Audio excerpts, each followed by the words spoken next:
Next thing is we're going to reach into the community of faith. So I'm a Christian conservative.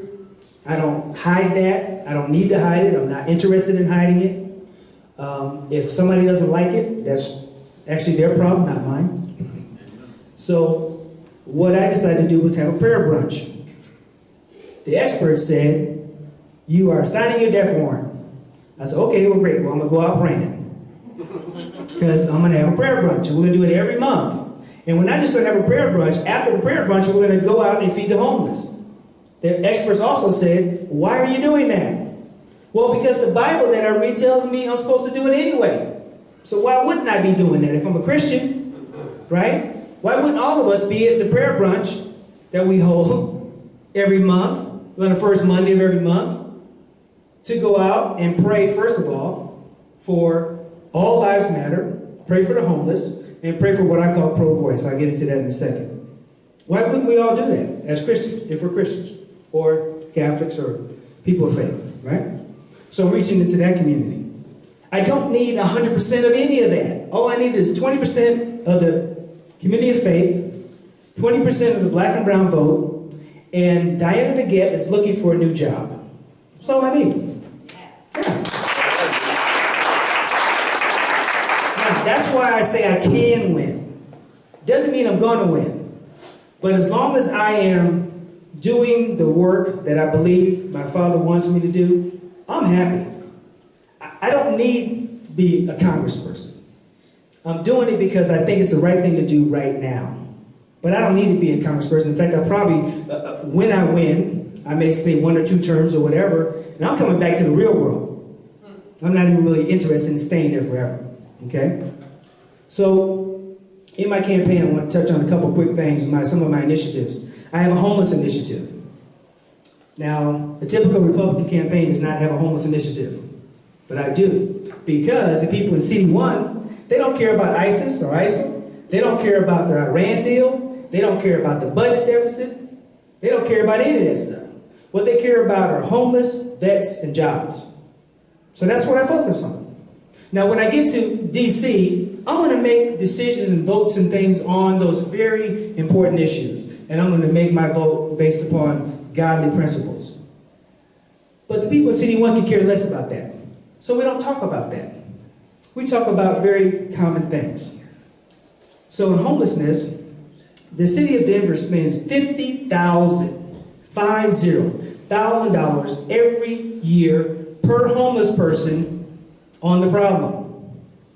And we have more homeless now than we ever had before. They can literally hand each homeless person $50,000 and not have a homeless problem. But they don't do that.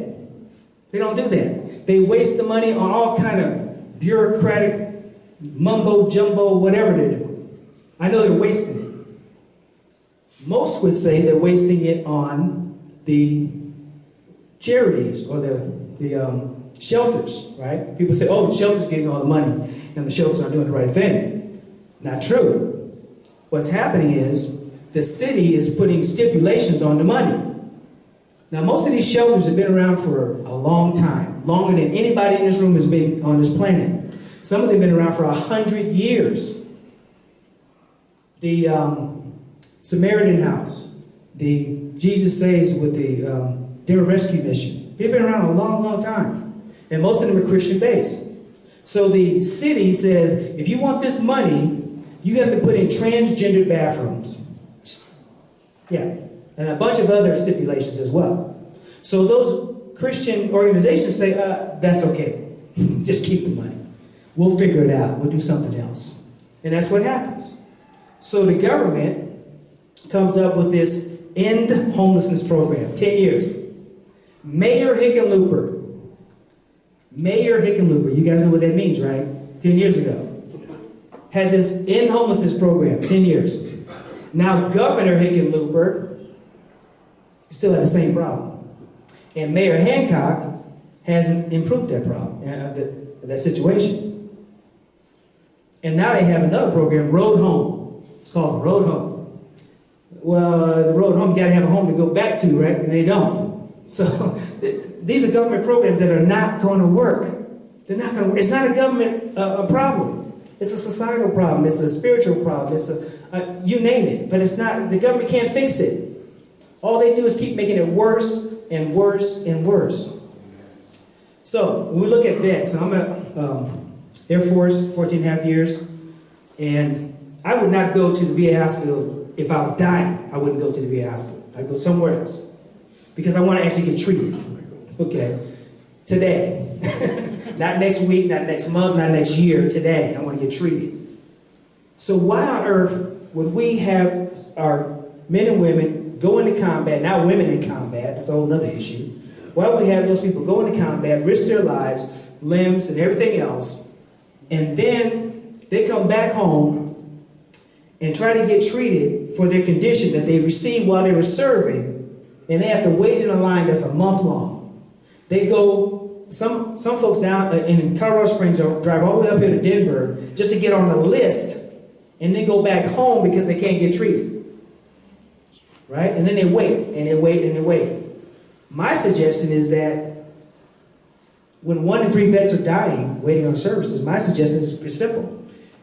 If you go to the VA hospital and have to put your name on the list, you go immediately to another facility and get treated. And you send that bill to Uncle Sam. That's what you do. Yeah. And then over time, if the VA doesn't step up and get their game together, they will disappear. They just go away because they're not needed anymore. So there are places where the VA is needed. I'm not saying that we should wipe out the VA. But they need to get their act together, and they don't have it together. So in the meantime, why are we letting our vets die waiting on services? Let them get treated and treated well right now today. And then I have a pro-voice initiative. So I am a Christian conservative, so I believe in pro-life. And there's this huge debate with pro-choice and pro-life and all that stuff. Well, we will be fighting that fight for a long time. So I suggest we go with pro-voice. Pro-voice is simply this. Everybody in the baby-making process gets a voice. The baby, the dad, the mom, right? The doctor. So if the dad is a criminal, like a rapist or a child molester or incest or whatever, that's a criminal. So we put those people in jail. So if they're a criminal, they don't get a say. But if they're the dad, they get a say. And if they're the baby, they get a say. So how does the baby get a say? Well, it's simple. Ultrasound or sonogram. That's how the baby talks to us. It's already been proven, 90% of the mothers who see a picture of their baby through ultrasound or sonogram do not go through with the abortion. 90%. And there's organizations that do this for free. In fact, they park a bus, I think it's called Life Choice, Life Vantage. They park a bus outside of Planned Parenthood, and as the young lady, most of the time, young ladies going to Planned Parenthood, they have them come into the bus, they do an ultrasound sonogram, they come out the other side of the bus and they go home. Because they see a picture of the baby and they said, I can't do it. 90%. So why don't we do that? Now, I drive for Uber and Lyft at night. So I campaign during the day and I drive for Uber and Lyft at night. If you guys see my car, you'll see there's a campaign magnet on the side. So as I pull up to pick up someone, they'll look at them. Are you running for Congress? I said, I sure am. They said, wow, how cool is that? I said, it's pretty cool. And then I said, come on in. And then we have a conversation about 5-10 minutes. And we don't talk about R's and D's. We don't talk about that. We talk about homelessness and vets and jobs and all those kind of things. And by the end of the conversation, I reach in my pocket, I hand them my card, and they say, you know what? I vote for you. Even the Democrats say, I will vote for you. And some of them know that I'm Republican. If we get to that point in the conversation. They still say, you know what? I don't like the Republican thing, but I like what you're saying. I like this. So I vote for you. I've talked to thousands of people that way already. Thousands. And I have not had one say they won't vote for me. Not one. Now, I'm a realist, okay? I know that everybody that tells me that they're gonna vote for me doesn't mean they're gonna vote for me. But here's what I know. I don't need 100%. Just need 20. If I get 20%, it's a done deal, right? She's packing her bags and staying where she is because she doesn't really live in Colorado anymore. So, okay? And then there's jobs. Jobs are simply this. Jobs, opportunity, business, safety, and security. Any area that you point to, in the country, in the world, if they have jobs, opportunity, business, safety, and security, they're prosperous, they have commerce going, the people are happy, there's people working, it's a good place to be. And any place that does not have jobs, has poverty, has rundown, burnt out buildings, it's a mess.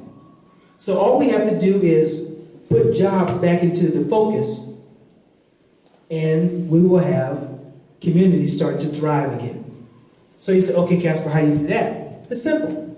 We stop dividing people and stop causing conflict between the community and the authorities, the police.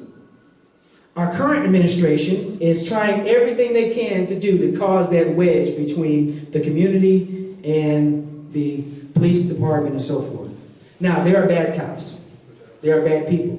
There are bad realtors. There are bad insurance people. There are bad husbands and wives. Okay, yeah, I get that. But the majority of cops are not bad. So we don't need to be focusing on the little small part. We focus on the big part and champion those people. So we have strategies we're going to be putting in place. We're going to take these little cards that we've gotten, and we're going to, it honors the police, so we start handing them out to little kids and hand them out to the police and say, hey, thank you for your service, sir. Thank you for your service, ma'am. Can you imagine young, impressionable, young black and brown and white kids starting to go up to the cop, and instead of saggy pants and all that other nonsense, they go up and say, thank you for your service, sir. I really appreciate it. That's going to blow the cop's mind. And it's going to put an impression on that kid that's going to last forever. That's what we need to be doing in the community. That's going to cause security to start to come back into the community. The reason why Quiznos doesn't build in the hood is because they're going to get burnt down the next day. Why would any of us build in the hood if we're going to get our business burned down? So once there's security, then Quiznos comes in, and then Jack in the Box comes in, and all these other businesses and restaurants and all these things come in, and then that's when businesses come back, opportunity comes back, and jobs come back. It's simple, right? It's so simple, but why are we doing it? Right? This is not rocket science. This is not brain surgery. Hello? It's not brain surgery. So, again, I know I can win, but I really need your help.